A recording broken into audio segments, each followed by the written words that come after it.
Morning, everyone. Thank you for joining us today for our second session, where we will be looking at UK-Africa-Japan relations. I'm sure many of you, I should say good morning, good afternoon, good evening, depending on where you are. And it's fantastic to have you join us for this discussion. I just wanted to cover a few housekeeping before we start. And as I've done this, I've managed to lose all the information. So if you just bear with me while I find it.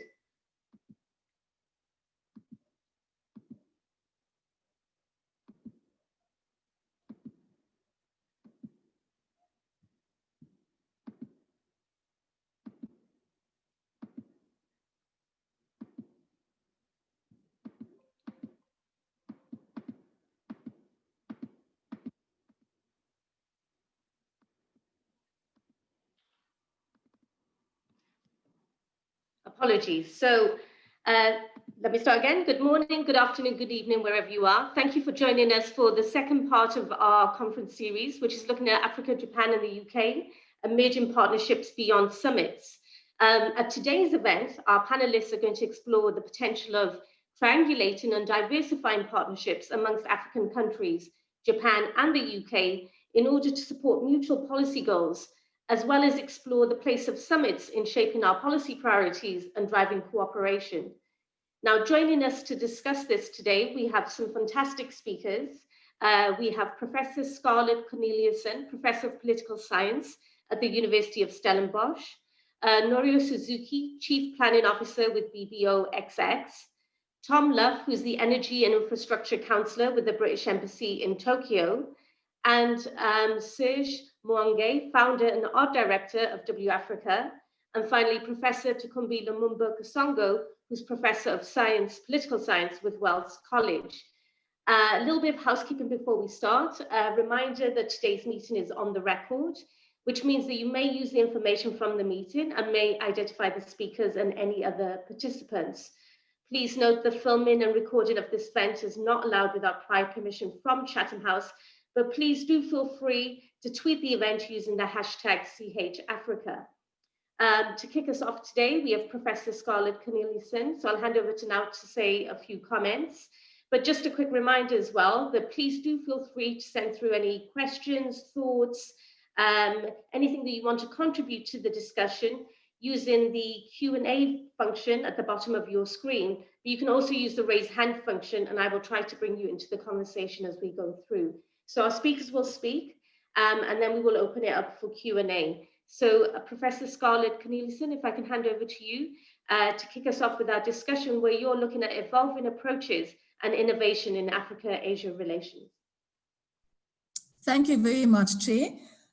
Given the issues raised in yesterday's session, I think that there might be a number of participants that also joined yesterday's session. I thought it would be useful to focus my discussion today on the economic engagements that have developed between Africa and Japan over the past number of years, the driving forces behind these engagements, and what the implications are for future frameworks, be they in a multilateral frame, that is region to region between Africa and Asia, or be they in a potential trilateral frame, including the UK, Japan, and Africa, which is the backdrop theme for the whole seminar today and also yesterday.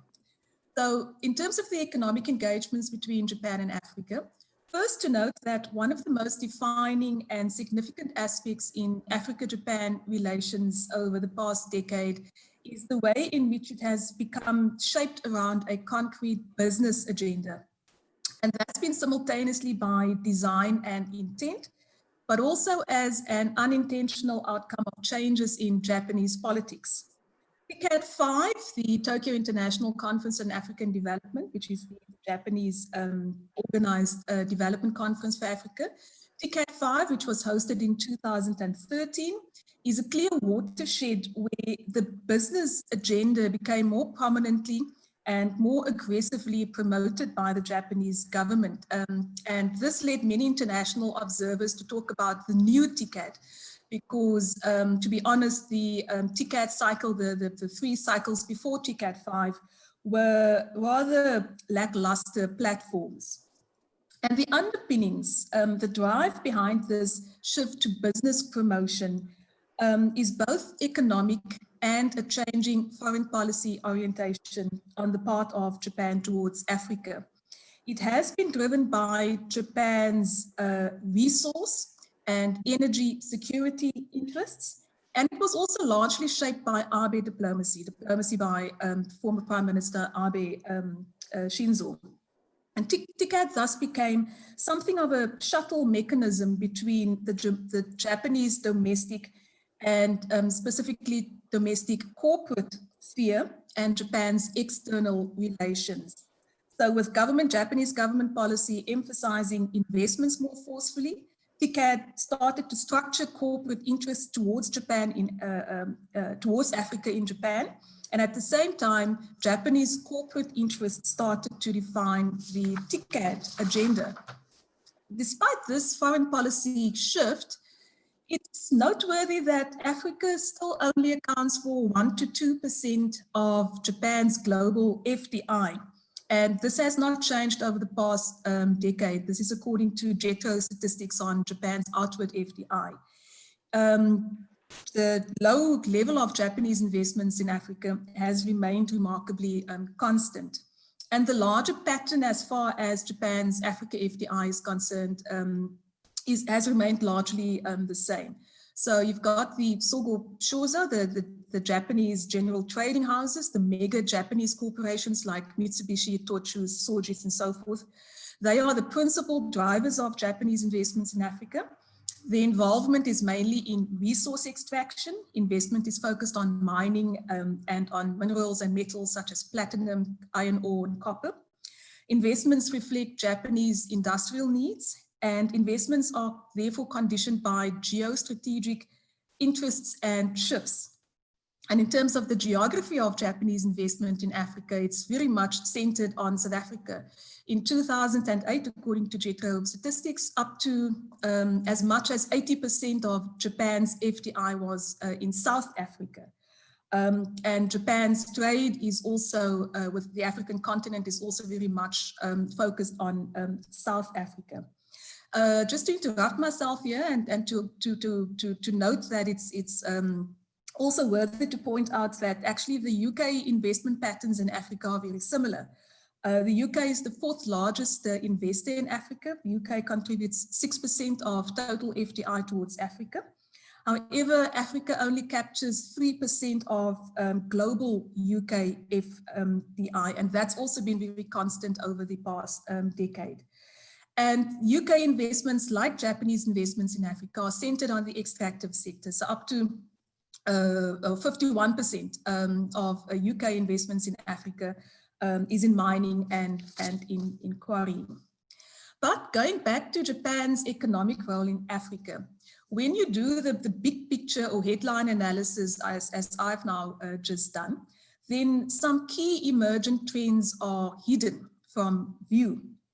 It is the case that there has been a change in investor attitude on the part of Japanese firms, a growing interest to explore the African market, the growing middle class on the continent. Although, to be fair, that's become more qualified in time, as it's been a steep learning curve for new entrants to the African market. It's been the firms with established, transposable, or significant firm resources that have been able to overcome the not insignificant barriers to investing in Africa. Other emergent trends as well, as far as Japanese investments are concerned, that there's been greater diversification by the sector that Japanese companies have become involved in. So it's not only mining, but it's also now including ICT, telecommunications, transport, power generation, and services, and by the type of firm that is entering the African terrain. And the mode of investment has also been shifting. So it now ranges from mergers and acquisitions, greenfield investments, including in African manufacturing, joint ventures, and the establishment of subsidiaries. It is significant that some of the enabling factors for these new dynamics, these new investment tendencies that we're seeing, arise from the way Japanese firms' internationalization strategies work. And these are strategies of internationalization that actually reflect the unique political economic situation in Japan. So just to give a couple of quick examples of these different types of or new types of internationalization strategies. One that is often deployed by Japanese companies entering the African market. In Japanese corporate parlance, they talk about go together. In other words, that firms collaborate to start greenfield investments. For example, an automobile manufacturer collaborating with a paint manufacturer, collaborating with a steel manufacturer to collectively enter the African market. And then firms also co-finance greenfield investments to share capital risks. And a quick example there is Sumitomo, which is one of the big Japanese multinational corporations that has been capitalizing Toyota's operations in Nigeria and in Libya to share capital risks. And another new strategy is that partnership modes with third countries such as Turkey and India have been established between Japanese firms and Indian firms and Turkish firms. In African construction, for example, we've seen these collaborations between Turkish firms and Japanese firms. Turkish firms have comparative advantages in the fact that they have experience in construction, they have a higher risk appetite compared to Japanese companies, and they also show some entrepreneurship, while Japanese firms bring to the table their comparative advantage in quality engineering, infrastructure design, and financial facilitation. Now, all of these dynamics have brought a different dimension to Japanese firms' engagement in Africa. While we are still seeing resource and energy-seeking FDI by Japanese firms in Africa, there are also shifts towards strategic asset-seeking and efficiency-seeking FDI. I know it's a full panel, so let me wrap up with 3 sets of remarks. First, while Africa's share of Japan's global FDI is low, this FDI has percolated through Africa's political economy in meaningful ways. You now see involvement of Japanese firms across a range of economic sectors and across the spectrum, from the major multinationals to small and medium enterprises to micro firms. The SMEs have been focusing in interesting ways on innovation and economic innovation in Africa, in health and so forth. The second concluding point is that Japan has had success in establishing economies of scope in Africa, especially in agro-industry and agro-processing and the automotive sector, and we can look at discuss further examples in the Q&A when there's Q&A. So while China and even India, while their impact on Africa's political economy in geographical terms has been wide, Japan's impact on Africa's political economy has been deep because it has been developing these economies of scope. And then the third and final remark concerns the larger geopolitical context for Japan-Africa relations and how these might unfold ahead. So Japan has either been at the center of or been closely involved with a number of new and grand geopolitical schemes. These include the free and open Indo-Pacific, the Asia-Africa Growth Corridor, as well as a variety of major new trade blocs with ASEAN states, with China. There's the EU-Japan Free Trade Area, the UK-Japan Free Trade Area, which also has been recently signed. So it's creating a proverbial spaghetti bowl, or more appropriately in this context, probably a noodle bowl of emerging trade formations. The question is, where does Africa fit in this noodle bowl? So far, it does not seem very well. The Africa-Asia Growth Corridor is dormant. The free and open Indo-Pacific is still rather undefined. And Africa has also established its own comprehensive free trade area, but because of the outbreak of the COVID-19 pandemic, the beginning of Africa's comprehensive free trade area has been postponed to 2021. So all of these emerging dynamics in terms of the geopolitics suggest that African leadership have to focus on leveraging Africa's development blueprint, which is Agenda 2063, which Africa hasn't done very successfully up to this point. And then in the discussion with the external powers, the focus or attention should go to debt governance, debt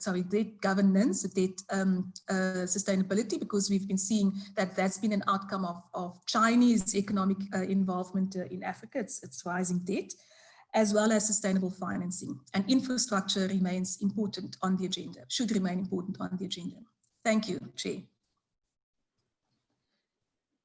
Thank you, Professor Corneliussen. Just a quick reminder to everyone, please do send through any questions that you have through the Q&A function at the bottom of your screen. I mean, as you noted, as an overall percentage, it's pretty low for the Japan and UK in terms of their global FDI, and tends to be concentrated in certain sectors and countries. But moving on to our next speaker now, Norio Suzuki, perhaps you can help us understand a little bit more how the TICAD VII slogan operates in practice with its onus on people, technology, and innovation.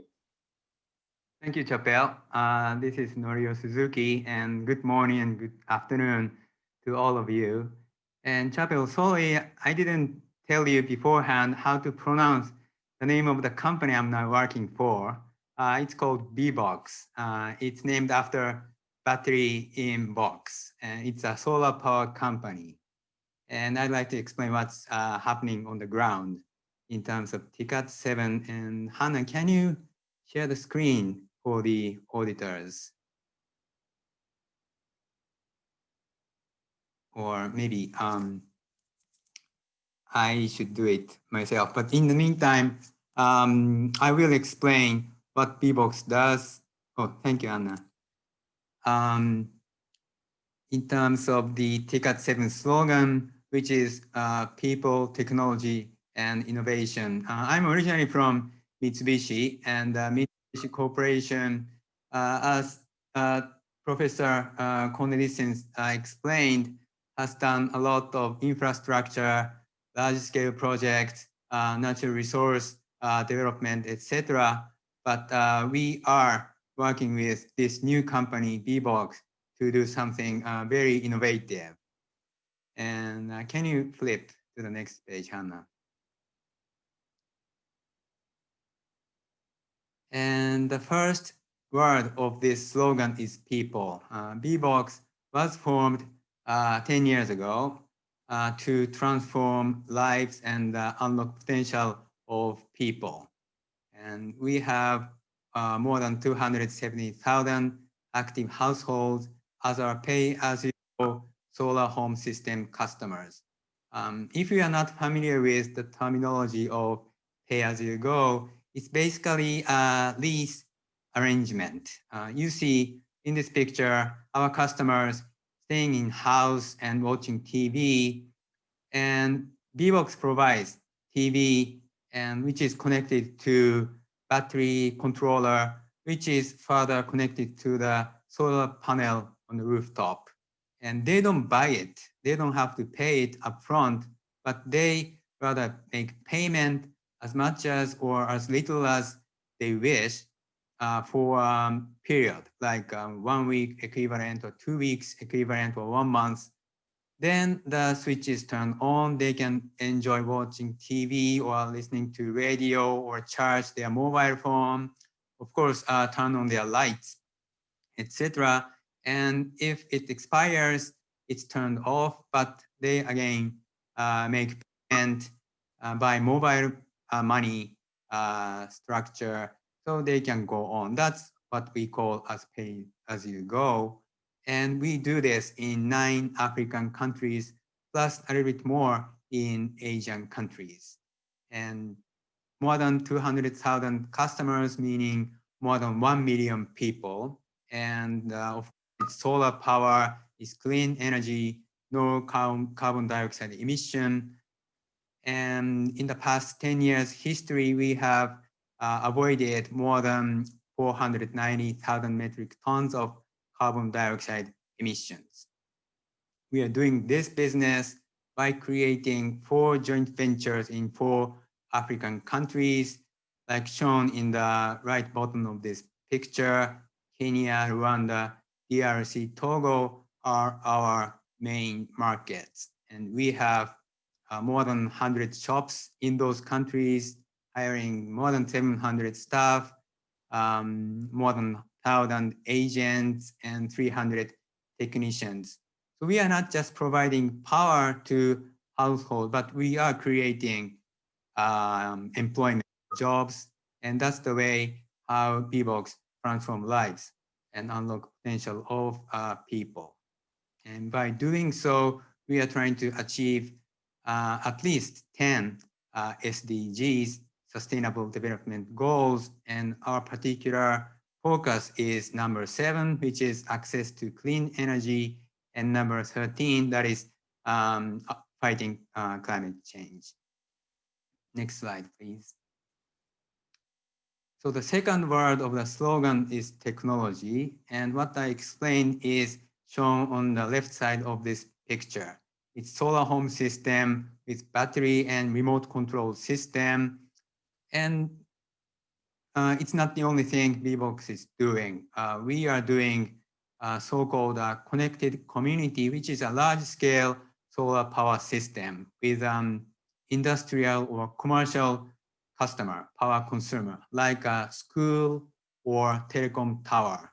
And that is connected to household surrounding that facility. So we call it mini grid. It is disconnected, so it's still off grid from national system, but we try to optimize the whole operation. It is still at the pilot stage for us. It's a new challenge, but this is certainly within our radar scope. And on your right side, you see orange canisters, which is actually a LPG tank, which is also something we provide on a pay-as-you-go basis.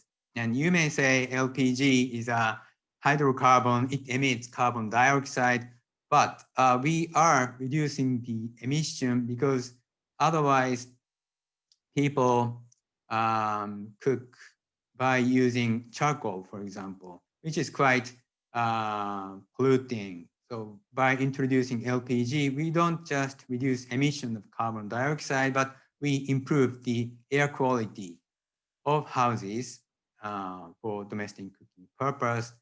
And Connell Plus is our new partner who provides satellite TV program. Obviously, we provide TV, and satellite TV decoder consumes power. So there is a synergy between Connell Plus, satellite TV company, and BBOX.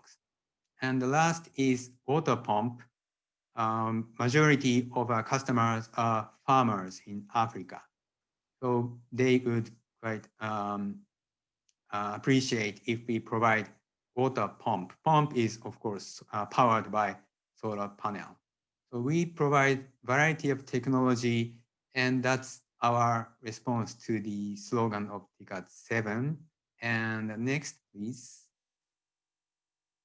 The third word of the slogan is innovation.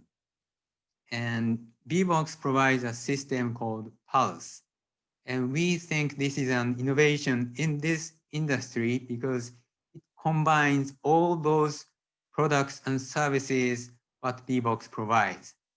As I said, they are basically pay-as-you-go system. So they are remotely controlled. It's connected to mobile money system, etc. And they could be operated independently. Power, water, or gas, other services. But if we combine them on the same platform, in our case, it's Pulse, then it's more efficient. It cuts redundancy. And first of all, customer will be quite satisfied. It's one-stop solution for the customers to add more services. Since our customers are farmers, we are thinking about additional services. As you see on the rather right side of this picture, agro products. We provide seeds or fertilizers, through our network, and it is transacted through our pulse system, and we may offtake their crops in return, etc. So we think this will innovate the way we provide service to African customers. Next, please. And this is my last slide, by which I'd like to show how I think PPP should look like between Africa, UK, and Japan. BBOX does many things, but of course, African business is challenging. And this industry is, in fact, supported financially by many ways. And we are talking to entities like the World Bank, African Development Bank, and other multilaterals. But I believe we should talk more to UK government and the Japanese government, because they have lots of programs as I listed here. Each entity, DFID, CDC, DIT, JETRO, JBIC, JICA all have wonderful programs. So we should utilize them more to promote business in Africa. And I'm not saying we want money for research or support for feasibility study, but it should be more business oriented and practical. One good example is so-called RBF, which is result-based finance. It's not just people get money to make products and export to Africa, but the customers will receive subsidy as they pay to service providers like BBOX. And so customers have to commit, and the BBOX has to perform its service. Only then the subsidy is drawn. And BBOX, Mitsubishi actually have been talking to the UK government and the Japanese government to promote such scheme and any other ways. But we should accelerate such dialogue. And I hope this webinar will give another opportunity to those stakeholders to think about how to accelerate in light of this kind of holistic picture. Thank you. Thank you, Nurio. I wanted to ask a quick follow-up question, because we've had one come through our participants. And the question is, what does it take for an average person in Africa to have the BBOX initiative? And how would entrepreneurs try to introduce it in a country like Senegal? Is it possible to quickly answer that? I mean, how much they pay for this kind of service? Mm-hmm. It depends. I said TV, radio, etc., but they can choose. So the minimum may be $6 to $8 per month. And the maximum, of course, could be 20. And so we don't necessarily do business only with rural area, but we also do urban area or peri-urban area where grid connection is not stable. And Senegal, we are working with French telecom company Orange in Senegal. So I didn't mention to those countries where we don't have a joint venture, but there are different ways to provide our service, not necessarily through our own subsidiary or venture in the country. We do work with distributors as well. So that's actually a case for Senegal, Ivory Coast, or Nigeria. In those countries, I said 9 countries. So out of 9, several countries are through those distributors. Thank you. One of the things that you talked about is, the range of sort of opportunities and initiatives where both the UK and Japan are looking to work together more or working independently in Africa. And key to that is having the right political structures in place and meaningful engagement to support these type of partnerships. I'd like to move now to Tom Luff, who's the Energy and Infrastructure Councillor with the British Embassy in Tokyo, and perhaps you could share your thoughts on what sort of structures and engagement is needed in order to facilitate these type of partnerships. Thank you very much. Yes, my name is Tom Luff, and I'm the Energy and Infrastructure Councillor at the British Embassy in Tokyo. I really appreciate the opportunity. I think it's been a really interesting session, and I've enjoyed what the other speakers have said. I'm going to try and share my screen, so bear with me. Hopefully this will work. Yes, great. I'm a bit apprehensive of Zoom. I haven't quite used it properly or enough yet to be comfortable with it, but it does work. So thank you. My team in Japan covers. I work in the embassy in Japan, and my team covers all aspects of energy and infrastructure cooperation with Japan, between the UK and Japan, that covers working on raising ambition for climate change, promoting investment and trade in both directions, and crucially for this session, more recently we've been exploring opportunities for the UK and Japan to work together in other countries, and including in the opportunities in Africa. So forgive this very basic slide, but I just wanted to start by saying how exciting we think the prospects in Africa are. Of course, COVID is having a devastating effect on economies around the world, and African nations are not spared from this. And it's crucial that all efforts are made to build back and actually build back better. But there are fundamental factors that give cause for optimism for the future of the continent. And I think, significantly, resources, very strong and young labour force, very rapidly growing population, I think the fastest in the world, which will lead to and is creating a very a growing kind of middle class market, which will offer lots of investment opportunities. I'm told that 6 of the world's 10 fastest growing economies are in Africa, and there's a huge amount of entrepreneurship, lots of high proportion of working age population setting up businesses. Everyone knows about the growing mobile technology opportunities and the scope for leapfrogging, and lots of tech hubs across the continent. So huge opportunities. Before going into the trilateral discussion, I just wanted to talk briefly about some of the things that the UK has done in this space. And as Professor Corneliussen mentioned earlier, UK is 4th largest investor in Africa, but only a small part of our total investment goes to Africa, and we want to really increase the investment that we put into Africa. Earlier this year, we held the UK Africa Investment Summit, that was in January, and really successful, more than 1,000 attendees, including heads of states and ministers from lots of African countries, as well as senior business people, financial institutions, civil society, etc. It laid foundations for new partnerships based on trade, investment, and shared values and mutual interests. And billions of pounds of commercial deals were announced there from all sorts of well-known firms such as Rolls-Royce and GSK, etc.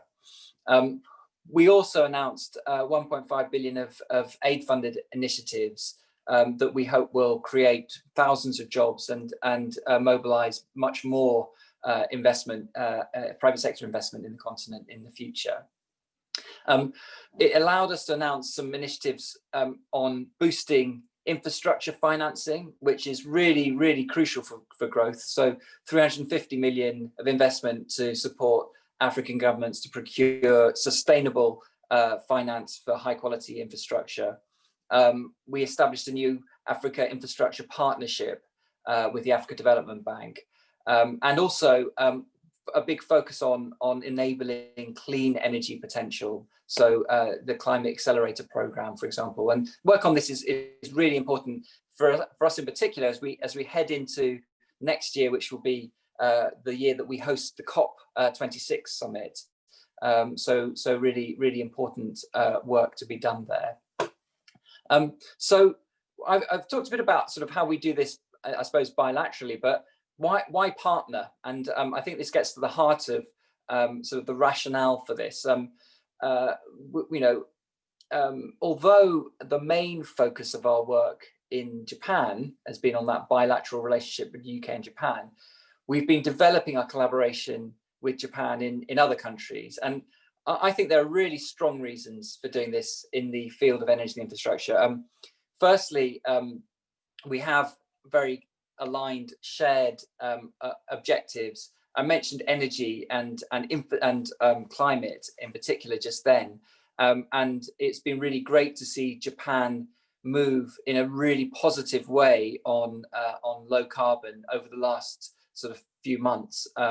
In the summer, there was a good announcement in relation to moving away from financing of coal overseas, and some of the work that you've just heard on with BBOX, if that can be scaled up, will be a great alternative to financing coal projects, and that's some stuff that we've been really pleased to see from Japan. But also in the last month, a very positive announcement in relation to moving away domestically from high carbon, so a net 2050 low carbon net zero carbon announcement for 2050.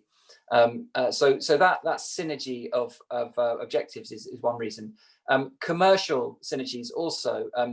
In yesterday's session, I think we heard of the example of Shimizu Corporation and JICE, and the MOU they've completed in Uganda, and I think that shows some of the interesting dynamics and sort of synergies between some of the kind of service style expertise that the UK has, which includes, as well as that, includes kind of legal services, financial services, engineering services, with the hard kind of construction to expertise and strengths of Japan, and bringing that together makes a really powerful proposition.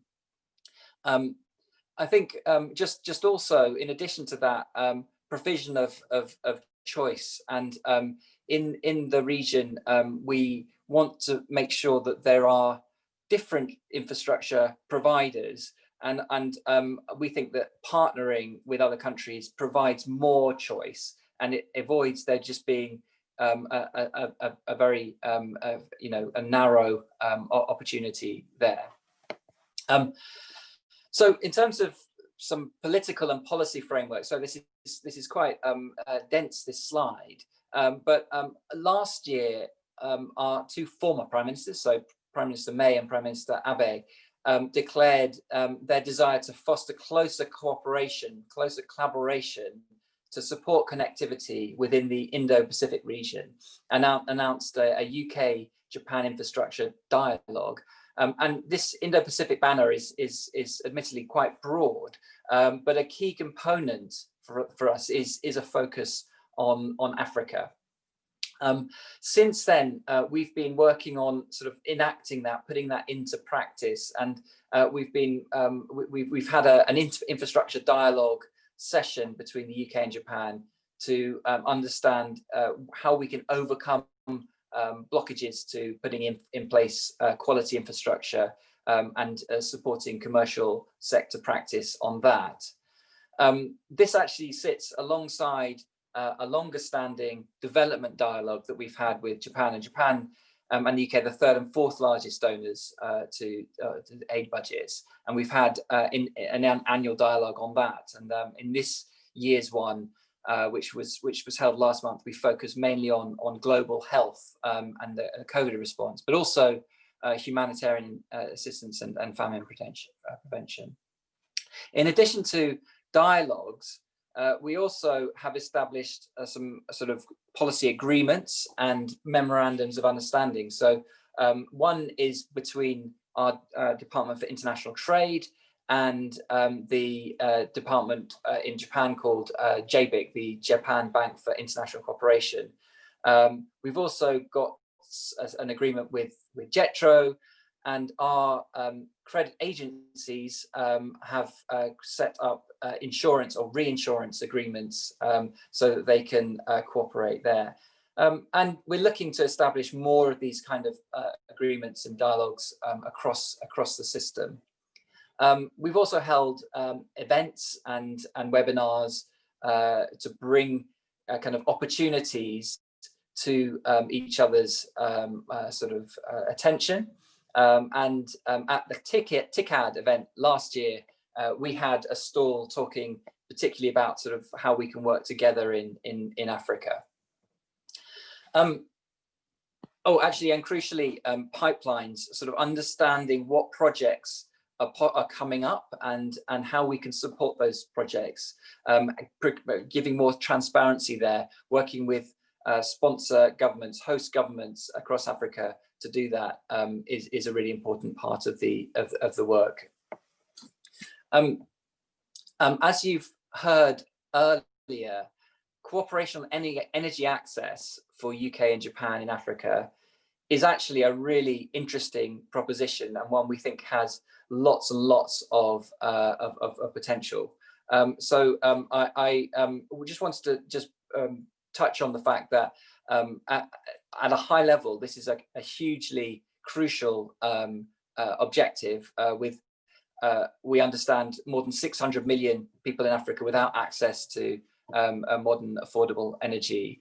And also, as Mrs. Suki said just now, really crucial for SDG 7, as well as a good in itself, access to clean energy provides a vital platform for economic development. So we've been supporting these partnerships and to work together in Africa. Last year, we published a report on this to coincide with TICAD. So there's a picture of it here, a link to it on my slide. We've got it in Japanese and in English. The two main objectives were understanding what the barriers to deployment of these technologies are and showcasing how UK and Japan can overcome them. And we set out earlier this year in February. We had an event where we brought over some UK innovators to Japan to sort of match make them with Japanese investors and companies who, in order to kind of create more opportunities in this space in Japan. Sorry, in Africa. And it's really amazing. There's been lots of, I mean, I don't want to talk too much about BBOX's competition, but there've been some other UK-Japan partnerships in this space. So Azuri and Winch, I think we've heard about also earlier in this session. I will whiz through a few challenges, but I know that my time is really up shortly. But we obviously face lots of competition. So not only in terms of working with Japan in Africa, but also in Africa, other competitors there. So we really need to make sure we find and hone our niche. What is it that makes this special? Aligning structures across one system is hard enough, but across 3 different systems, UK, Japan, African nation, is really, really hard. So it takes patience. And finally, just the timescales of some of these projects can be really, really long. And so it's crucial to maintain the momentum. There have been lots of past attempts to do some of this stuff that fell by the roadside. So we need to keep that momentum up. So just in summary, huge opportunity in Africa. Trilateral, multilateral cooperation can give great potential to realize some shared objectives, but it really requires perseverance and continued momentum. I apologize for going on a little bit longer, but I'll stop there. Thanks, Tom. I had a quick follow-up from one of our participants before we move on to our next speaker. And the question is there scope to ramp up the UK export finance involvement in Africa, perhaps jointly with its Japanese equivalent? This could potentially support growth in FDI. Do you want to share a few thoughts on that before we move to the next speaker? Yeah, it's a great point, and I think absolutely there is scope for that. We've already, at the summit earlier this year, announced a greater coverage there, and so there is already quite significant exposure. But the work with Japan actually can leverage more, because with our reinsurance agreements, we can sort of, I suppose, fill in gaps and make every pound go further. I think there's always room to look at if there are projects that aren't able to get that funding, that support. How can we increase that? How can we scale up that that support even further? Thanks, Tom. Thank you for sharing your thoughts on some of the ways in which the UK government is approaching this. I think a key part of meaningful partnerships is not just how the UK and Japan work in Africa, but how African countries play a meaningful part of those relationships. And we've seen in some of the criticism of how China has taken forward infrastructure projects on the continent, some of the concerns about, whether it's around debt or the modes of engagement.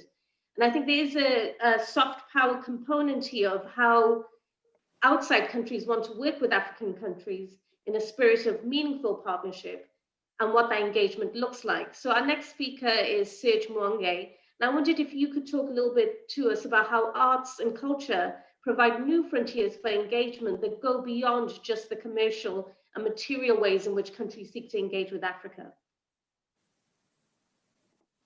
Oh, you're on mute. Thank you very much for your introduction. Yes, it is true that one of the challenges basically how the creativity and art can help people and different regions of the world come together and make people commit beyond the business deal that can be signed during a summit between two parties, but how in their core value we can trigger a connection between two regions of the world, while it's not obvious. Those connections are not obvious. So as a reminder, a quick reminder between, for example, West Africa and Japan, there's 4 or 5 things that are core to individuals that are very strong between those two regions. Animism is one of them, believing in spiritual presence in nature and things that belongs to nature, stone, rocks, trees, rivers. The fact that those two regions are very codified as well and have a very sophisticated way of dealing with hierarchy system. It is very striking how there is commonalities. The fact that one of the countries like Africa has a very tribal roots, and whereas Japan has more clanic background, these commonalities are very close, and the way they treat their elders as well is very important. I'll give you an example about animism, a collaboration that has been done with me, my activity, Afrika, and Toyota, for example. So if Hannah, you can show the first slide, you will see that we have collaborated together with Toyota and Afrika, my company, so that we could trigger all the fantasies of flying speed that you have in the automotive through beyond a concept car, but a sculpture that is around 4 meters square, that with which we tackle the aspect of animism with a very sensitive material with these feathers, so that we combine that tribal aspect and clanic background that Japan has to many kind of belief. The next slide is another work, Hannah, if you can go to the next slide. It's another work that has been done and that has been first shown at the Maison du Japon in Paris, a kind of procession of women that look from both regions, a procession of women that are walking together towards the same direction, and the image, the visual image of that installation of 14 meters long, nearly, is the image of a common sense of secrecy that is common between those two regions. If we go to the next slide, you will see the result of a collaboration with a lacquer maker in Japan and myself around the expression of new visuals, a third aesthetic that I call it, something that is not purely Japanese anymore or African, but that express its own definition and its own aesthetic. So you have here sculptures mainly from Pygmy region in Cameroon, Southeast Cameroon, together with a texture of lacquer, urushi, we say in Japanese, from a very traditional and high quality craftsmen in Tokyo. The next image that I would like to share with you is this creation where we can also address both cultures in one creation. We call it Afrika Kimono now, but basically it's the idea of combining both the traditional cut of kimonos with the traditional wax fabric that we find in West Africa and that people wear very often. The first person who wore one of them in Tokyo, the first customer, female customer, said that she felt like she was wearing a world heritage. And that was very striking and touching for me to hear those words coming from a person that's never been to Africa before, but that felt the connection. So basically, we need during Summit and all this organization, we really need to provide a meaningful vision beyond a plan that we can a business plan that we can have, so that people can commit and engage in the long run. They can feel that there is more connection between them with their origin, because we all have the same origin, obviously, and those connections can really help people to overcome difficulties. And when we use art as an emotional engagement driver, we can really help to determine the engagement that people can have on a wider scale project then. But the partnership for a meaningful vision is important. The plan is to execute the vision and the service of the people and nothing else. And this is what I've been trying to do through Africa work for 12 years now, both in Japan and in Africa. These kimonos, for example, have been shown in V&A, the V&A in London. And the first time that I had to take talk, it took place in Edinburgh, in the UK as well. So next slide, and the last slide.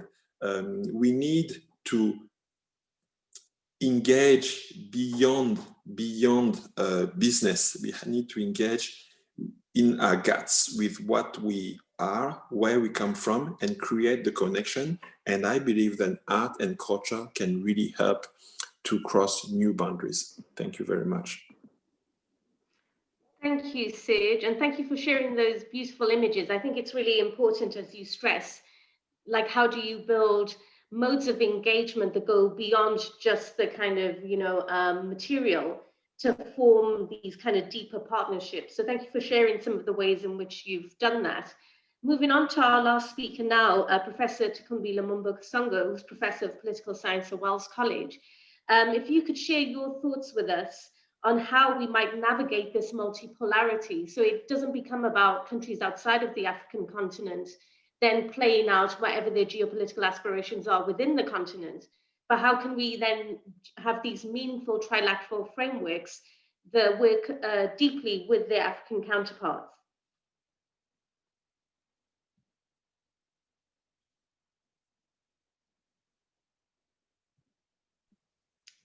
Is the professor still with us? Yes. Yes. Over to you. Thank you. Thank you very much. What I will be trying to do within 7 or 8 minutes is to go to raise some questions concerning the meaning of multipolarity and trilateral framework, and I will try to interrogate this concept. I hope that you are with me. You are hearing what I'm trying to say.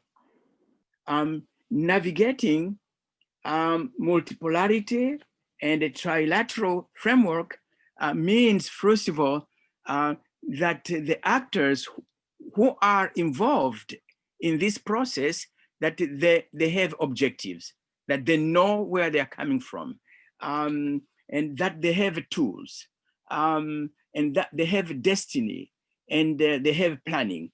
And that's what I'm trying to do, is to contextualize multipolarity, and as well as three types of relationships that we have to contextualize them. So the one thing that I think we is still missing is the context of COVID, COVID-19, and this tragedy is going to create more opportunities, but it is also going to challenge, the existing economic and the political relations. And I think that is the context in which I want to raise some issues. My perspectives include the way I see the world, and the world system is changing, and it is changing towards multipolarity. That social and economic movements that have been taking place in the past 30, 40 years, they are giving us some kind of directions towards multipolarity. But this multipolarity has to be questioned, and we have to know what are the major political philosophies behind this multipolarity. And during the Cold War era, the world was divided between the Soviet Union and its allies, and the United States and its allies. And this world created conflicts, and the conflict that led to the collapse of several states in the world.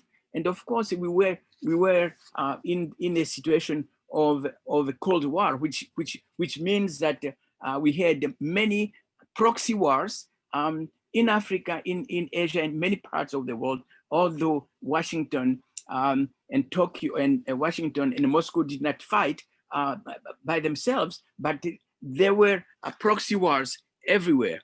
So multipolarity should avoid leading to the conditions that can take us to another war. And I think that is where I'm coming from. And also I look at the world totally, and that is a perspective that I look at the world totally, and I look at the relationships between all the elements of the system that I call system world. The world is a system, and this system has many components. And what we are trying to do is to make sure that all the elements of the system function. And when they function, they create equilibrium. And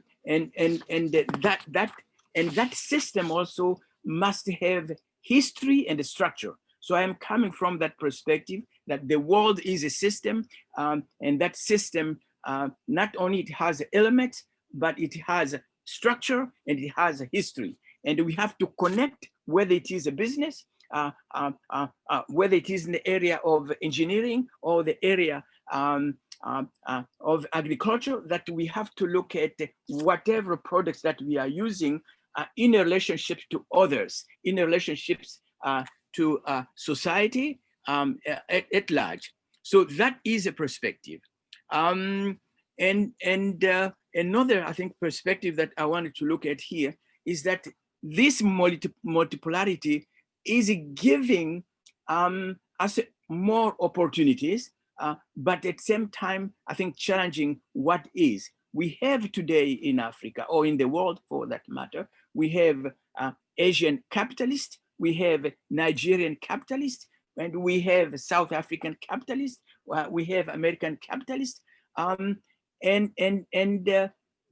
even the World Bank has recognized that those capitalists who are located in their own regions, that they have many things to do there. And one thing that they might do that is different is that they know the area, they know that they speak the language, and they have traditions. So they may act differently and invest in their own locale, in their own localisms, more than what I think they might do other people who may not live or stay within those regions. And the reason why they may do this is because they have a sense of culture, they have a sense of history, and also they have a sense of pride that they come from that region. Multipolarity and trilateralism during the Cold War, we saw that everything in international relations, that the collapse of the Soviet Union and the collapse of international socialism provided opportunity in Africa, and this opportunity came, with the rise of democracy, of democratic elections in many African countries, and those democracies that are taking place everywhere, I think, are also providing us a critique of the world system. And then why? Because each democracy is different from another democracy. So this is why we talk about democracies. And so we have to listen to the democratic voices that are taking place in Africa, and not putting them all together within the concept of liberal democracy at large, because many of democratic expressions that are taking place may have very much uniqueness about themselves. And this is a historical context that we have to look at it here.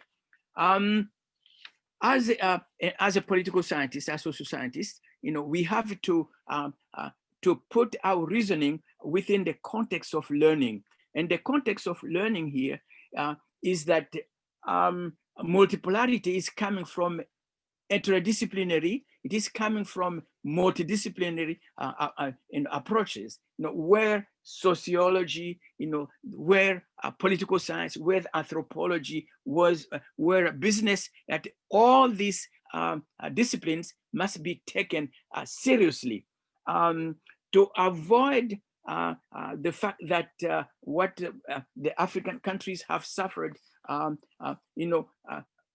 the basis that one single dimension is sufficient.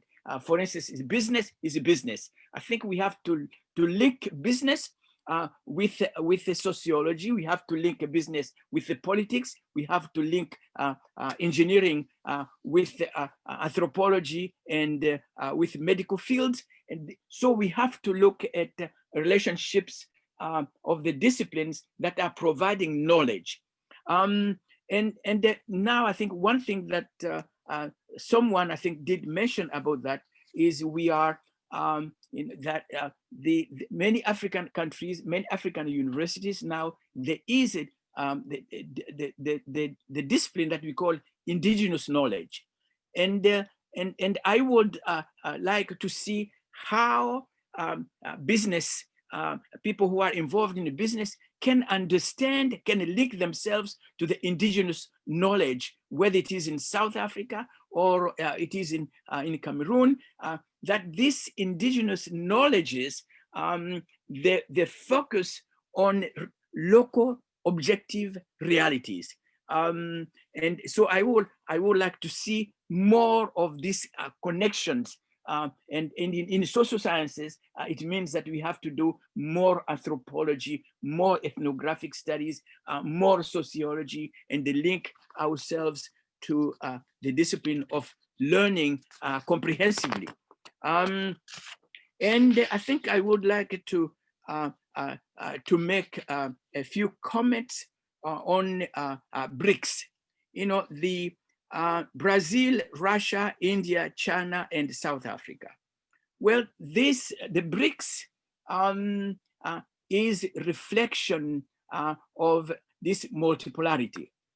But if you look at those countries themselves isolated, if we isolate them, I think they may have many things in common, but there are many differences between them.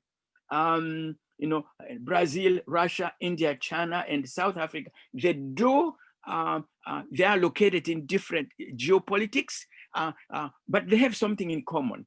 And so we have to look at what within this multipolar world, what do regional economic organization or political organization within the regions, what do they do? What do they have in common? So I think articulating common things would give multipolarity a sense of direction. What I do worry about, however, is that multipolarity as we see today is not articulated on the basis of a philosophy. It is not based on a sense of ideology. To a certain extent, the question of where are we moving towards, that question has to shape both multipolarity and trilateral relations. So I will conclude by saying that what we need is to raise also political issues when we talk about multipolarity and the trilateral relations. And the political issues would mean that we have to look at commitment at the local level, the human rights, social rights, women's rights. All these issues are located at the local level, and so that we have a sense of direction. So I would think I will stop by here, and I thank you for listening. Sorry to have taken probably more times. Thank you very much. Thank you, Professor Lumumba Kasongo. I just want to open up into the Q&A section. So just a reminder to our participants, please do raise your hands if you'd like to raise your hand virtually. I mean, if you'd like to put forward a question to our speakers, or feel free to use the Q&A box to share your question with us. And what we're going to do now is try and get through as many of those as possible. So if our speakers could keep their remarks concise, that would be great, because we've had a lot of questions come in. The first question that I'm going to come to is one from Mansour Ahmed, who said, the recent past has shown Japanese FDI priorities are associated with those markets with large potential consumers of Japanese goods. He refers to Nigeria and South Africa here. To what extent, and looking at the UK, with the merger of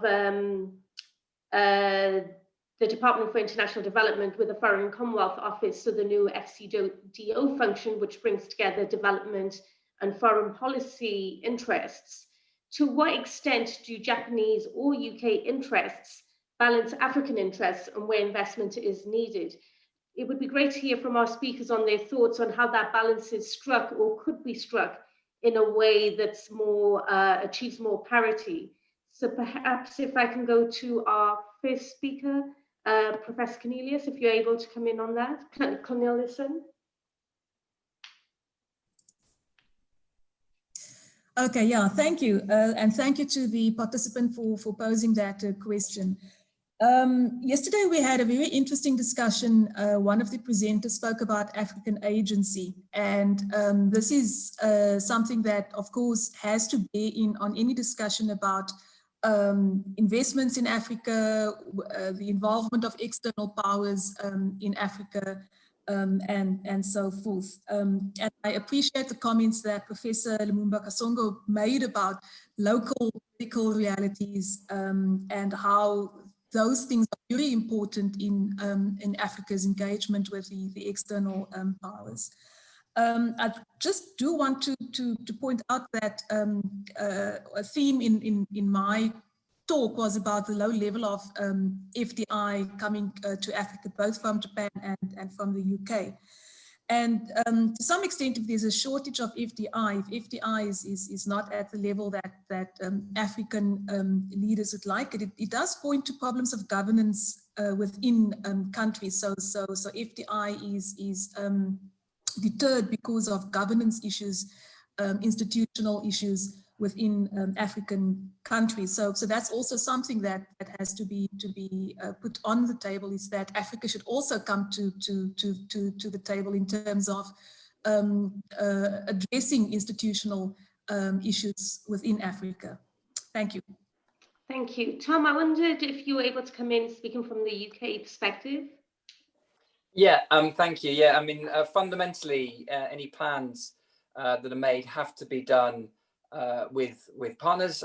So with the African countries that we're working with, it's nothing if it's not synced with the objectives, the desires, what is needed in those countries. I think there remains a range of objectives that we are working on in the UK. Clearly, prosperity is a big part of it. Development, environment, and a range of things.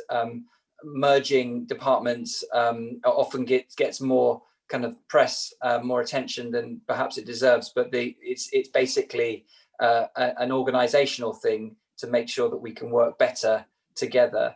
And work better across government, bringing together the various different objectives.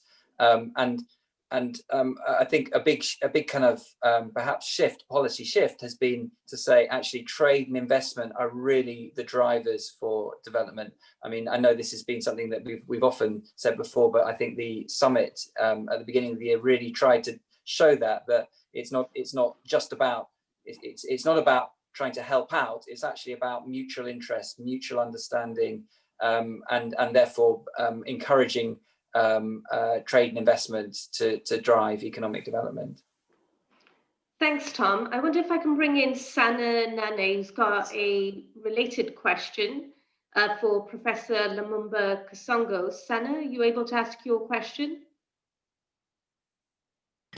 Yes, my question is, how do you reconcile the needs of Africa for financial investment and partnerships, which were presented by the Japanese speaker and by the British ambassador, with the need of Africa to protect its economics from economic colonialism, which might be the outcome of inviting those big powers back to Africa?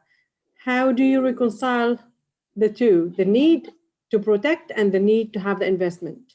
That's for Professor Lumumba. Professor right. Lumumba Kasongo? Yes, let's see. Can you hear me now? No. Yes. Okay. I think we have two agendas that we have to look at here. One is Agenda 2030, which is related to sustainable development goals. And African countries have adopted that agenda. That is the first. The second is the African countries also have adopted Agenda 2063. And this Agenda 2063, it's agenda that is taking African collectively. And this is agenda that will take Africa not only on the foundation of eradicating and poverty, but it is about also creating the conditions that can lead to African unity. And I think that dimension is very important, that whatever the agendas that we are using, the priorities, I think, should come from Africa in terms of where the people are, what they think, what are the conditions that may lead them to change. So I believe that that these two agendas should be explored. This is what I want to say. Thank you. We have Marina Kawai, who's waiting to ask a question. Are you able to ask a question, Marina?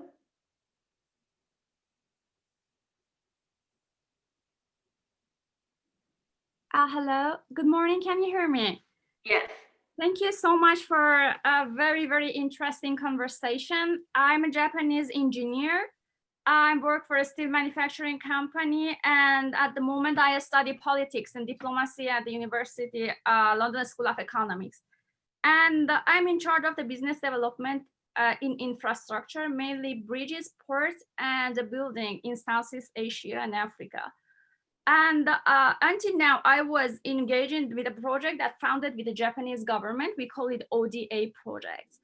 And I'm really interested about this topic, about the corporations of the Britain, Japan, and Africa. And I think the scheme of the business can be changed when we have three countries together. My question is related to the cost and to the quality of the Japanese products. I want to know that the African countries are interested to the low lifespan products with a cheap price, with the Chinese really provided to the African countries infrastructure, or they are interested in the a little bit expensive, but with a long lifespan and low maintenance. Thank you very much. And the one more question, sorry. Sorry, could we leave it because we have a lot of questions waiting, so perhaps we can get this one answered, and then if we have time, we can come back. Norio, if I could ask you if you're able to answer that question. Thank you. So I guess it's rather a question to Africa, whether they are interested in so-called low quality infrastructure or high quality and a little bit expensive infrastructure. And Mitsubishi actually provides lots of infrastructure to Kenya, Nigeria, all those countries. And Mitsubishi believes, of course, it's value for money. And I don't think necessarily Chinese are providing low quality product or infrastructure at low cost. But anyway, it really depends on Africa's demand, and it depends on the status of their development, you know, what they need, etc. And there is always a competition, right? So there is always a market mechanism to balance it. That's what I believe. Thank you. Thank you. Moving on to another question that we've had from Peter Hinton. Peter, are you able to ask your question? Can you hear me? Yes. Thank you very much. I teach at Oxford University at the Business School on impact investing. And my question really applies to Tom Luff and also Norio Suzuki. Both Japan and the UK have expertise in education. And one of the issues in Africa is that roughly, in the research I've been involved with in 7 cities, 1 in 2 children are going to low-cost, non-state schools. And they're employing thousands of women teachers and educating millions of children. And yet, what role do you see Japan and the UK playing, in particular with their expertise in education, but linked to innovation in EdTech and provision of affordable content and teacher training materials in particular to that low-cost school sector that's playing a significant role in Africa, but is highly fragmented? So I just wonder whether you see there's a possibility for using our expertise in education and innovation and technology, particularly EdTech, with low-cost education provision in Africa. So Tom, do you want to take that first? Yeah, yeah, thank you. And I was just going to quickly comment on quality infrastructure, which is just to say, I think there is, you know, there is a choice out there. It's not to say necessarily it's straightforward straight away, but as well as long-lasting, effective infrastructure, we need it to be sustainable and both in terms of debt, but also in terms of environmental quality. But on to education, and I think that's it is a really good area where I think we can work together to provide better outcomes or offer better outcomes. We're focusing across globally actually to export UK education expertise, UK sort of ed tech, and I think the real kind of transformations we're seeing in education technology are really exciting. I think they are very exportable as well, and I think although I really can't claim to be an expert on this in Africa, I would see that being potentially quite transformational for opportunities in Africa and education in Africa. And if we can find ways of working with Japan on this, I think I think we can do some really good things. Norio? Okay. Again, I'm not an expert of education at all, but I can say what I can say through my experience at VBOX is through the connected community providing power to school in DRC, Congo. And it's not the school, but the solar home system does provide lights to houses. We are, doing business with so-called bottom pyramid people. They don't really have lights at home, but by providing our services, we help them do education at home. They can read and talk and do homework, etc. at home after dark. So those things are really important, I think. It's not ed tech at all, but those infrastructure is the key for education. Thank you. I wonder if I could bring in Sage to this as well, because I think the content of the ed tech is important. And there's, to avoid some of the questions I've touched on, how trade or investment is perceived, whether from Japan, UK, or some of the criticism of Chinese investment. So there's that aspect of it, which is about increasing cultural understanding on all sides as well. And Sid, your thought on the sort of education potential that they exist between the UK, Japan, working with African countries.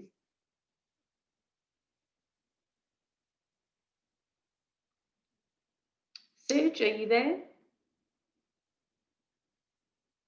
I can see him, but I don't know if he can hear me.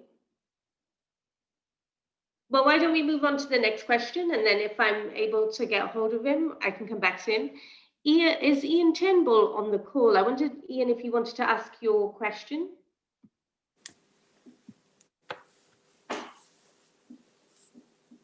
Serge, do you want to answer? And then I'll go to Ian. My microphone wasn't on. Can you repeat the question shortly, please? Thank you. This was around the potential for the UK and Japan to work on education with African nations. So the experience and expertise in education, how that they can work with African partners. And I was just saying the content of that would be critically important, because there's a chance there to increase cultural awareness and understanding through using those technologies and those educational platforms. So just to get your thoughts on how you think in the education space, UK and Japan could work with African partners. Well, yes, can you hear me? Yes.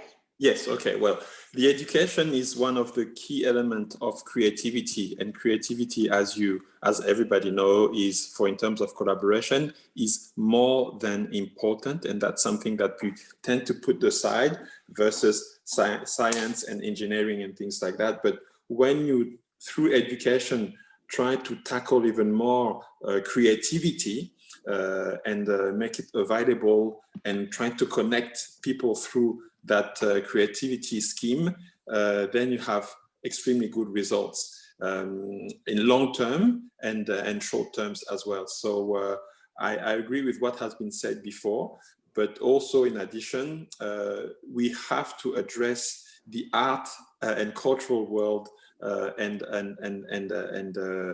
richness and value that those different cultures have, so that to make it available to create and accelerate the collaboration.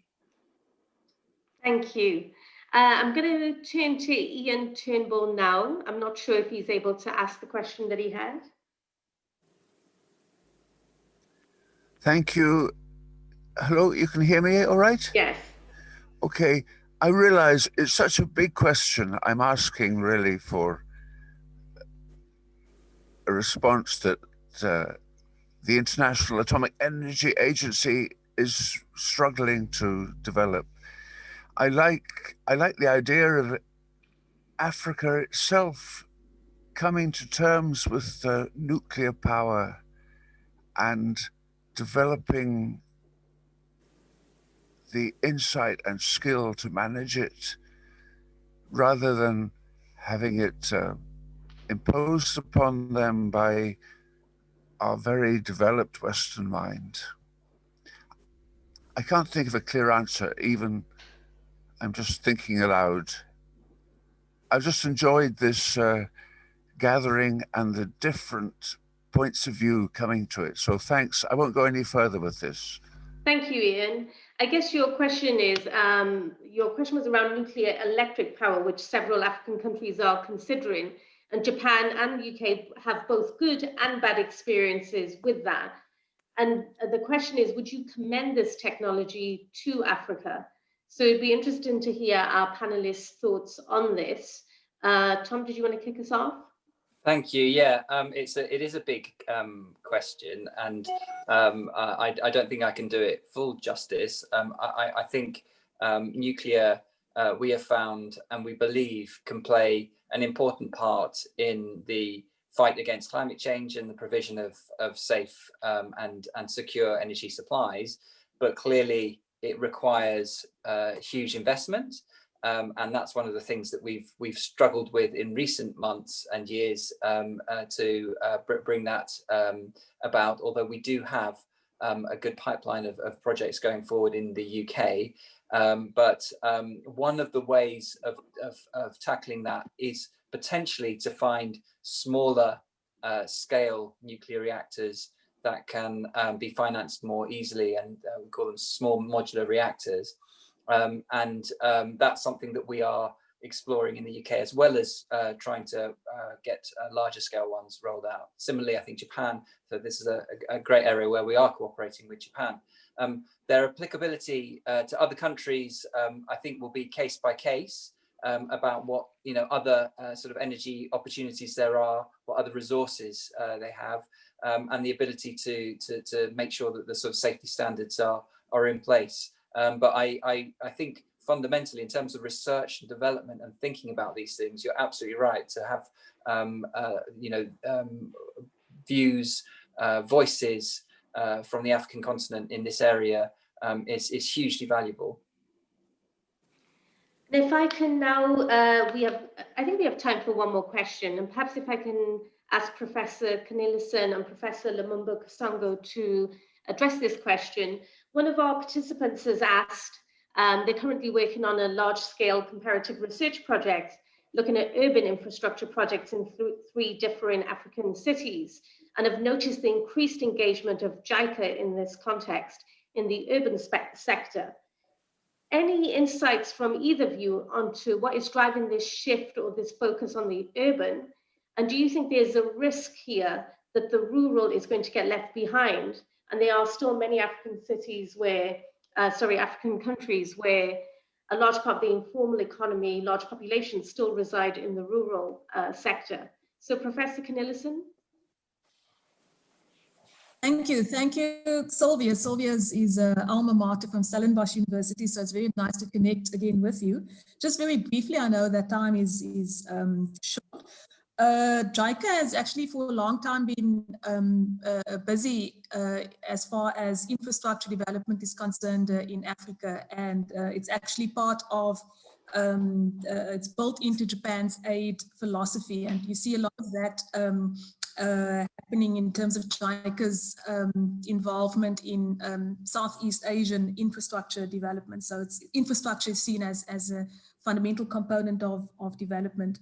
So the emphasis on regional development corridors, that's been part of Japan's aid to Africa for a long time, in East Africa with Nacala Corridor, the Central Africa, and so forth. Whether that runs the risk of sort of sidelining or marginalizing rural areas, I think it depends on the design of the development corridors, and here again, it's the responsibility of African governments to also ensure that rural areas don't become part of a sort of hinterland that doesn't get developed. So that depends on African governments. Thank you. And Professor Lumumba Kasongo, if we give you the final word. You hear me? No. Yes, I can hear you. Go ahead. Okay. All right. So I think in terms of an urbanization in Africa, as we know, urbanization is growing very fast in Africa. But the question is, what kind of urbanization?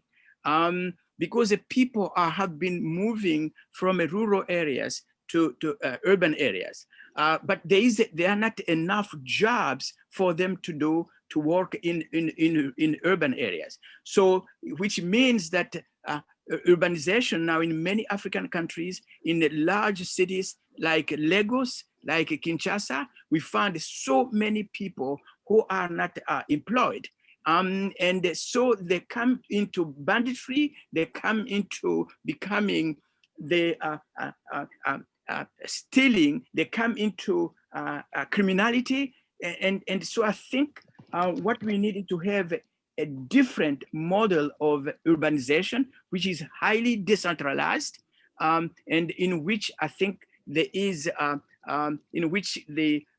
economic and political developments have been moved, just like in many other places, because urbanization was based on economic only, and that is a problem. And I think we need a different model, and we need also, I wanted to make to come back to the question of education, which I think I wanted to make a comment, that the case of Japan we have to learn from a Japanese case. It is education that has been used as the foundation of Japanese development, and of course this another question is education for whom? Not any kind of education can lead to progress. So here again, I think we are trying to say we have to connect with Africa. We have to connect with African objectives, and in order to answer to that question of education for whom. Otherwise, I think we may create, what I call, the African diploma disease. We are creating, the people with the degrees and diplomas, but they are irrelevant. So education has to be relevant. And to be relevant, it has to address the local, regional, and the objectives, and actualize what the people would like to have with education that can lead to progress. So urbanization is a problematic in the way I think it has been set up, and so we have to rethink about the urbanization, and so on. I think I wanted to make unfortunately, we're coming to the end of our time. So sorry to cut you off there, because unfortunately we have come to the end of our time. And I think, what we've shown in the last hour and a half is that on these questions, we're only really scratching the surface of some of the areas. We could have taken any one of these issues and discussed it in way more detail and gone into more depth. But hopefully what we've been able to do is give a sense of some of the debates, some of the trends, some of the initiatives that we're seeing in the ever-evolving relationship between the UK, Japan, and Africa. At this stage, I'd like to thank all of our speakers for sharing your expertise and insights with us, and to all of our participants for your questions. I'm going to hand over now to Ben Shepherd, who's the Consulting Fellow with the Africa Programme, to give us a quick summary and wrap-up of the event. But my thanks to our speakers, and it's been fantastic to have you all engaged so fully in the discussion. Over to you, Ben. Thank you, Shampa, and thanks very much indeed to all the panelists and those who asked questions for such a rich and fascinating conversation over the two sessions. I don't propose to try and give a comprehensive overview of what was said. Sadly, I'm not capable of doing so, given the level of depth and detail. As Shampa said, we're scratching the surface of some huge questions here. What I thought I'd do was give a very brief reminder of what was said yesterday, move on to a little bit of a discussion of today's conversation, and leave with a couple of questions. So yesterday, the session was all about setting the context for the conversation. We started with Professor Kitano, who underlined that business remained at the center of the Japanese approach, but at the same time, human security was increasingly now in the DNA, as he put it, of Japanese policymaking on Africa. But that Japan remained a place that was, in inverted commas, far away for many in Japan, and was not necessarily well understood. He also fascinatingly highlighted an old idea from Arnold Toynbee, an illustrious predecessor of Chatham House, of Afrasia, that global demographic and structural trends mean that closer connections between Africa and Asia are inevitable. The theme of a knowledge gap, particularly for Japanese investors, perhaps informing their risk appetite, was echoed by the Masa Sugano, who also identified a possible nexus of cooperation between the UK and Japan. That Japan has the medium to large specialist technical and manufacturing firms that the UK may lack, but that these Japanese firms have not been able to find an entry point into African markets between the agile SMEs and the very large multinational corporations, while the UK has the financial, legal, institutional service sector that may help facilitate that entry. He also made a fascinating point, I thought, of government-to-government contact still being the default, both in the way that we talk about Africa's external relations and in the way that African governments themselves seek to engage with the outside world, in part because a government-to-government contact may be easier. This was echoed to some extent by the comments of Dr. Folashade Sule, who spoke, I thought, very persuasively on the need to reflect on African agency, particularly that of leaders and governments, and the fact that they are choosing their external partners carefully and on the basis of strategic need and a strategic calculation, that Africa isn't a passive commodity to be scrambled for. Strategic priorities, which have been echoed again today, include the need for investment, securing diversity in their external partners, and creating the policy and political space to be able to engage in the reform, perhaps the change of the rules of the global economy. She also emphasized that Africa's external partners need to listen deeply to Africa's views and needs, again, which is a point that was echoed today. Finally, yesterday, Paul Arkwright reflected on the way that this need to listen was built in to the design of the UK Africa Investment Summit of January this year, which emphasized the need to identify and work on areas of mutual interest between UK and African states, including youth employment, financial services, the environment, women entrepreneurs, and offer practical and action-oriented results. I thought it was really interesting to see how that played through into the design of the conference itself, that it was a single day. It didn't seek to invite the entire continent, but had very high-level representation from a smaller number of states in order to offer practical space for deals to be done. Moving on to today's conversation, I thought yesterday set a very, very good and rich and deep context for a further conversation. I don't propose to try and proceed in any way the contributions for today. I will just reflect a little bit on things that I was struck by from each of the contributors, starting with Professor Connell. Notably the diversification of Japanese investment in Africa, away from its perhaps traditional emphasis on energy and on mining, and on some really interesting models for commercial collaboration between Japanese firms and those elsewhere. I thought that spoke to some of the later comments from Norio Suzuki, for instance, who offered us, I thought, a very interesting example of the real world diversity of Japanese engagement in Africa.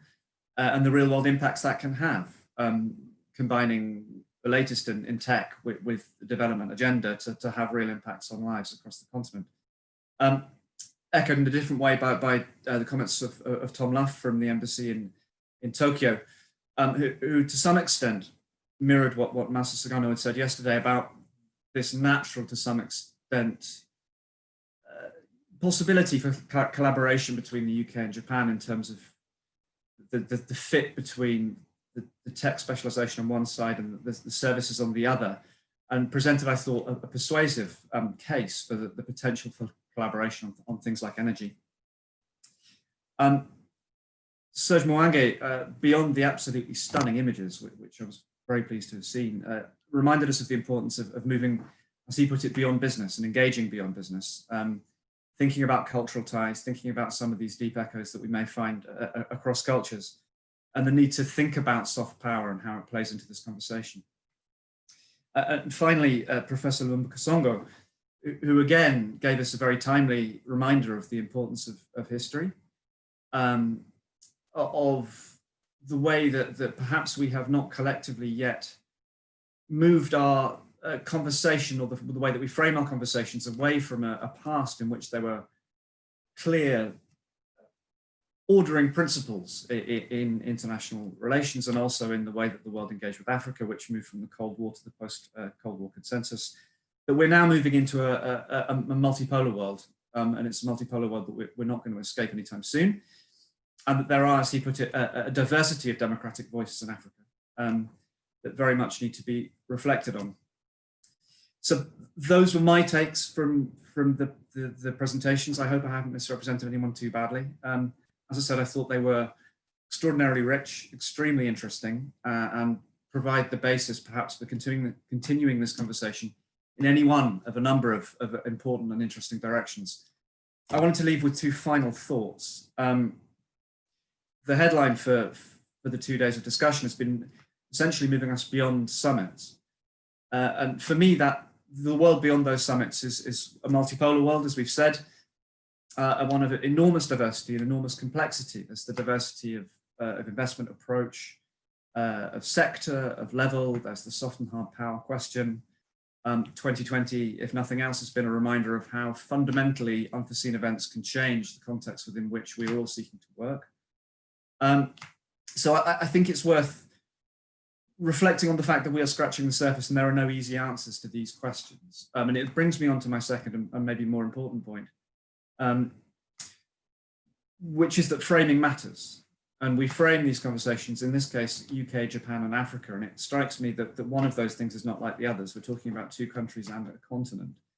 And what trilateralism means in that context is quite hard to say. I think we need to reflect more on how we can bring in a diversity of African views, experiences, of African democracies, of governance patterns, and of cultures. Africa is moving towards Agenda 2063, has aspirations to greater unity. We're not there yet. So I think the challenge moving forward in terms of finding ways that Africa's external partners can collaborate with each other and with Africa is perhaps to deepen the conversation, make it more particular, more specific, and to try to reflect the enormous range of African experiences in the way that we go about our business. But I'll stop there, Shanta. Thank you.